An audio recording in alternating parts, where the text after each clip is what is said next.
Olá, queridos irmãos, bom dia, boa tarde, boa noite ou boa madrugada para quem está me ouvindo em diferentes horários.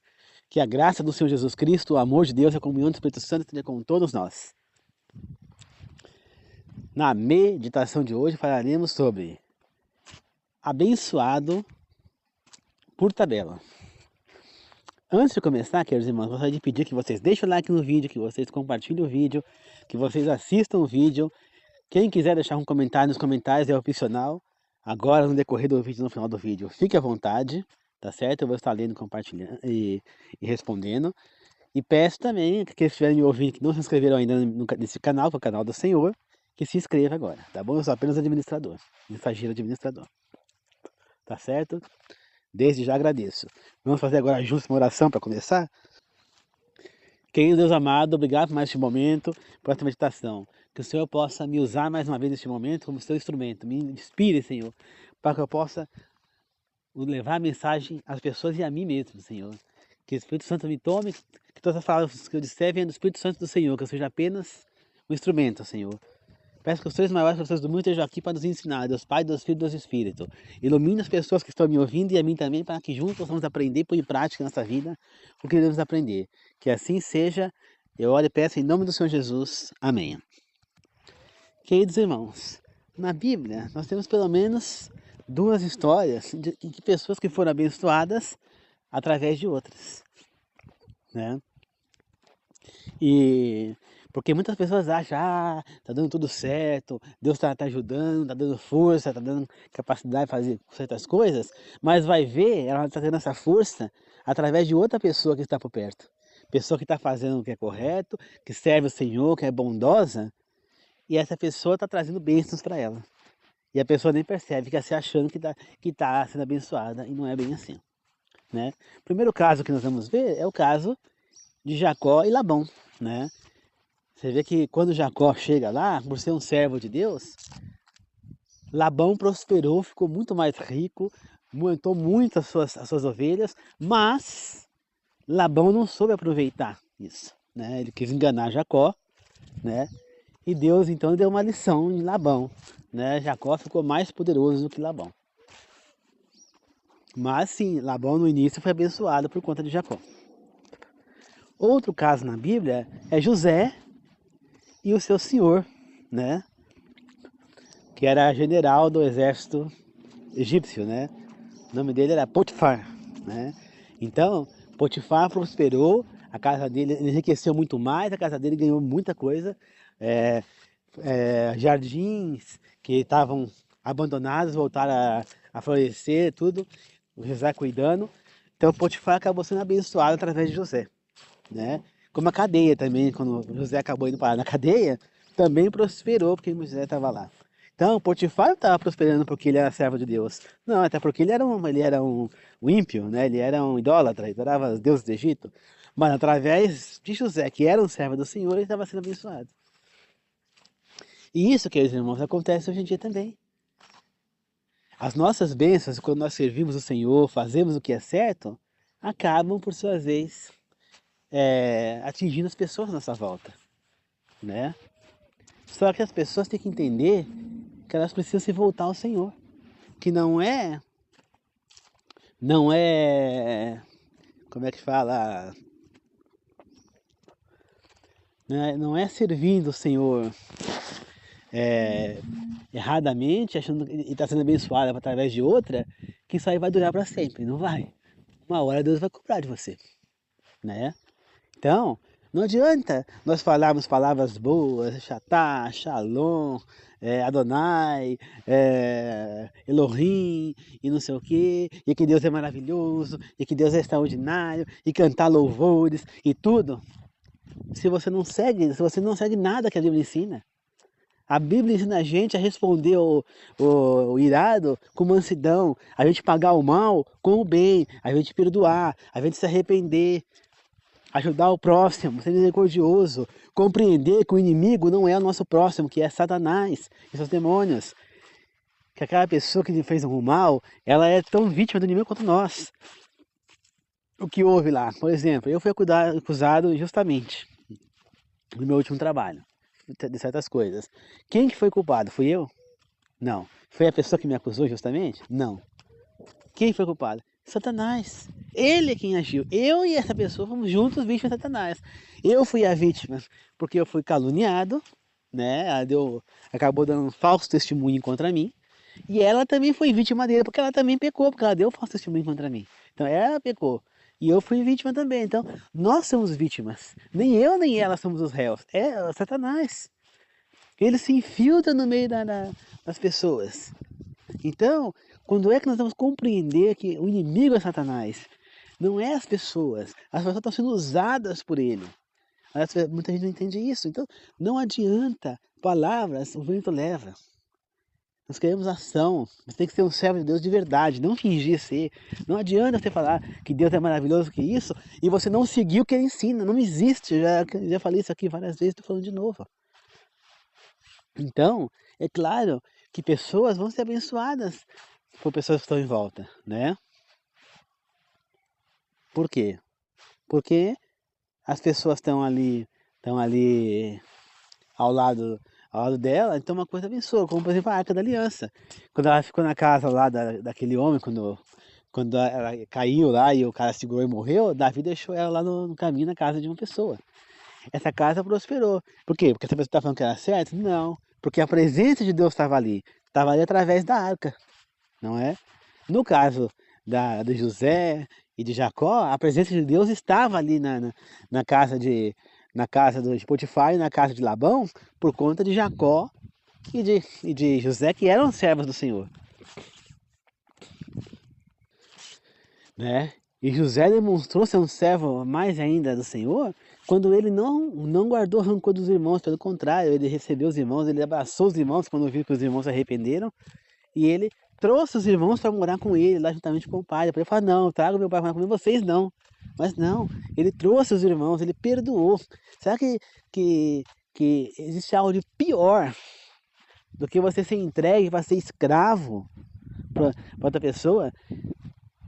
Você ser vendido para ser escravo, ainda mais por um próprio irmão? Será que tem algo pior do que isso que o irmão pode fazer pela gente hoje em dia? E tem gente que fica virando cara para irmão, brigando com outras pessoas com semelhantes. Gente, não tem. Tem que haver o perdão.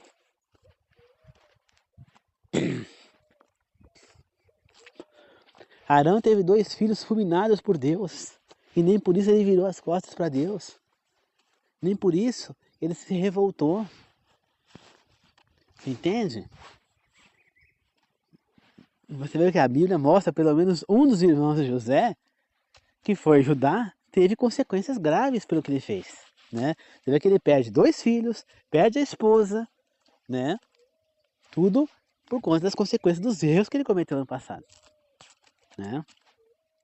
Então, do mesmo jeito que as bênçãos da pessoa que está com Deus caem sobre as outras, também pode cair as coisas ruins de uma pessoa, porque a energia ruim de uma atrai a outra também, né? Então, por exemplo, eu sou um servo do Senhor, tenho a luz comigo, a outra pessoa tem trevas. Se a minha luz não for forte o suficiente, eu tenho a luz, mas sou fraco na fé, e aquela pessoa, ela é forte nas trevas, ela é muito da coisa errada, as trevas dela vai me apagar. Vai me ofuscar, vai me apagar. A minha luz não vai ser suficiente para iluminar a treva da pessoa. Você entendeu? E o que vai acontecer? A trevas dela vai começar a agir em mim. Por quê? Porque ela vai começar a apagar a minha luz, minha fé vai diminuir. E eu vou ser, então, contaminado por ela. Agora, a partir do momento que a minha fé é forte, e eu vou em contato com pessoas que estão em trevas, a minha fé vai clarear a escuridão delas. Né? Só que para isso as pessoas têm que querer. Não basta só ter esse caminho. É por isso que tem muitas pessoas que quando chega na presença de alguém que tem uma luz como essa, tem 2 ações possíveis para uma pessoa tomar. Se aproximar ou se afastar. A pessoa que sente uma coisa boa para aquela luz, ela vai se aproximar querendo também aquela luz. E agora aquela pessoa que se sente intimidada por aquela luz, ela vai se afastar, né? Rejeitando assim a luz. Então, queridos irmãos, nós temos que entender o seguinte. As pessoas sim podem ser abençoadas por tabela, mas A salvação, ela não é feita por tabela. Abençoar, a pessoa ter coisas boas na vida através da fé do outro, ótimo, isso aí pode acontecer. Agora, a salvação individual. Você pode até ser abençoado aqui, mas na hora que você estiver lá na balança para ser salva, você vai para o lago de fogo, por quê? Porque você não seguiu as orientações do Senhor. Deus está te orientando, está pedindo para que você se volte para Deus. Entendeu? Você precisa ser batizado pelo Espírito Santo. O batismo pelo Espírito Santo vai te trazer amor, vai te trazer misericórdia, bondade, generosidade, humildade, simplicidade, né? Isso vai acontecer através do batismo pelo Espírito Santo. Então, se você não sente essas coisas, me desculpa, você não foi batizado pelo Espírito Santo. Né? Tem igreja por aí que fala que a pessoa, se não recebeu o dom de línguas, não é batizada pelo Espírito Santo. Só que, me expliquem, para que o dom de línguas hoje em dia? Se hoje em dia nós temos pessoas pregando em praticamente todos os países, nós temos o Google Tradutor, outros tradutores, temos pessoas que são poliglotas, acha que há a necessidade de ter dom de línguas? Se tiver necessidade, Deus vai dar, senão Ele não vai dar. Por que é que Ele deu o dom de línguas para Pedro e para os outros apóstolos lá no Pentecostes? Porque naquele momento só existia aquele povo ali pregando. Entendeu? Não existia outros. Então, Pedro e os outros apóstolos, aqueles discípulos, eles deveriam pregar a todo mundo aquela mensagem que existia naquele momento. Então, como que Pedro foi Paulo, vamos dar de Paulo. Como que Paulo, por exemplo, iria pregar para gregos se ele não sabia falar em grego? Ele ia chegar lá e falar em hebraico, em aramaico? Não. Ele tinha que falar em grego. Então aí vem o dom de línguas, né? O dom de língua significa que a pessoa fala uma língua que ela nunca estudou para falar. Ou seja, não é uma língua de anjo, língua de Deus, língua que existem, não. Como muitas igrejas fazem por aí. É língua que já existe. Por exemplo, você vê lá que os caras, quando ouviram Pedro e os apóstolos falando, por acaso esses homens que nos falam não são cananeus? São, né? Não sei se é cananeus, se é...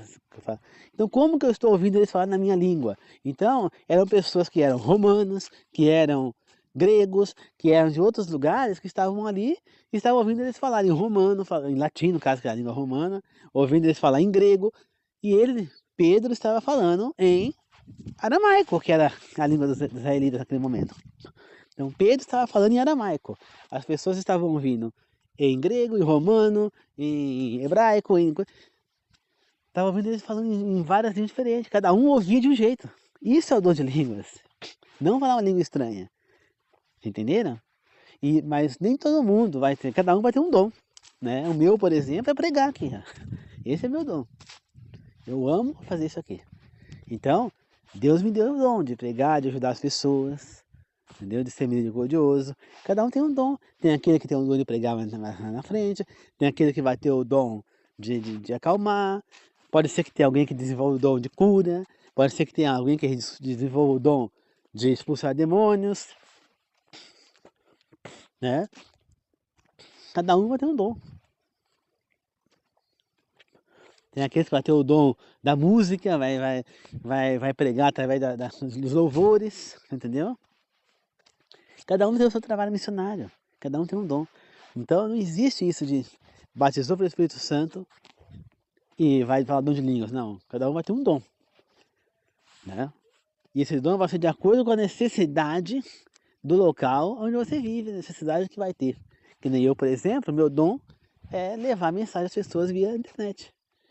Então, Deus me deu esse dom. Por quê? Porque Ele sabia que eu tinha facilidade para mexer com a tecnologia e sabia que eu poderia alcançar pessoas dessa maneira. Então, Ele me deu o dom de pregar através da internet aqui. Tá certo, queridos irmãos? Então, cada um tem um dom. Nós precisamos ser batizados pelo Espírito Santo para poder alcançar a salvação, para poder ser abençoados por Deus.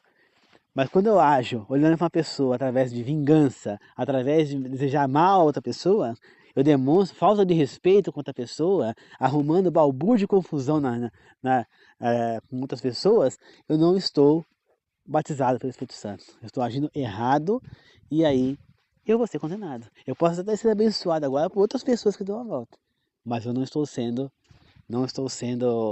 salvo nesse momento. É preciso estudar a Bíblia, irmãos. Somente a Bíblia pode trazer a verdade. Mas não basta que você estude a Bíblia, que você lê a Bíblia, que você estude a Bíblia. Não, você tem que ler a Bíblia, estudar a Bíblia e viver o que está escrito na Bíblia. Seguir o que está escrito na Bíblia. Acreditar no que está escrito na Bíblia. Crer no que está escrito na Bíblia. Ter fé no que está escrito na Bíblia. Pois a Bíblia, a Escritura Sagrada, é a única fonte para nós entendermos quem é esse Senhor que a gente segue, quem é esse Deus. Sem ela, a sua fé é uma fé num ser abstrato que você não conhece. Não tem como separar uma coisa da outra. Não existe como. Então, mais uma vez, o meu pedido aqui é: estude as Escrituras Sagradas, porque somente elas podem te levar à vida eterna. Tá certo? Só ela vai te levar à verdade, só ela vai te transformar num ser humano bom, num ser humano de verdade, um ser humano realmente temente e fiel a Deus. Se você acha esse Deus tão maravilhoso, aproveita para seguir esse Deus. Aproveita para servir esse Deus. E a única maneira que você tem de fazer isso é estudando as Escrituras Sagradas e fazer o que Ele quer que você faça, não o que você quer. Nossa vontade não vale nada. Como disse Paulo, o apóstolo, a vontade dele foi pregada na cruz junto com Jesus. Como ele disse, eu não vivo mais, Cristo vive em mim. Faço minhas palavras dele. Tá certo, queridos irmãos? Então é isso. Vamos fazer uma oração de encerramento? Querido Deus amado, obrigado por mais essa meditação. Obrigado por estar comigo neste momento, Senhor. Peço, Senhor, que o Senhor me ilumina, Senhor, a mim e as pessoas que estão me ouvindo, para que nós possamos seguir ao Senhor, Pai, fazer o que é certo perante Ti, Senhor. Que nós possamos servir o Senhor por completo, Pai. Seguir as Suas orientações. Que nós possamos ser realmente um servo, sermos batizados pelo Espírito Santo, Senhor. Possamos querer o bem do nosso próximo. Que nós entendamos uma vez por todas que o inimigo não são as pessoas, mas sim Satanás. Que nós possamos nos preparar para quando Cristo voltar, nós estaremos prontos para ir com Ele. Que assim seja, meu Deus. Eu peço e oro que as pessoas que estão trabalhando no dia de hoje, que estão me ouvindo aqui, inscritas ou não no meu canal, e as que não estão me ouvindo, que estão inscritas no meu canal também, que elas possam voltar para casa em segurança, Senhor. Abençoe a eles e a minha vida também, Pai. Que assim seja, eu oro e peço, em nome do Senhor Jesus. Amém. Falou, queridos irmãos. Lembre-se, nós temos que ser luz para as pessoas, nós temos que ser o exemplo para as pessoas, nós temos que, através de nós, que Deus possa abençoar as pessoas. E é isso que Deus quer da gente, que nós possamos ser usados por Ele sempre que for necessário. Obrigado, queridos irmãos. Amém.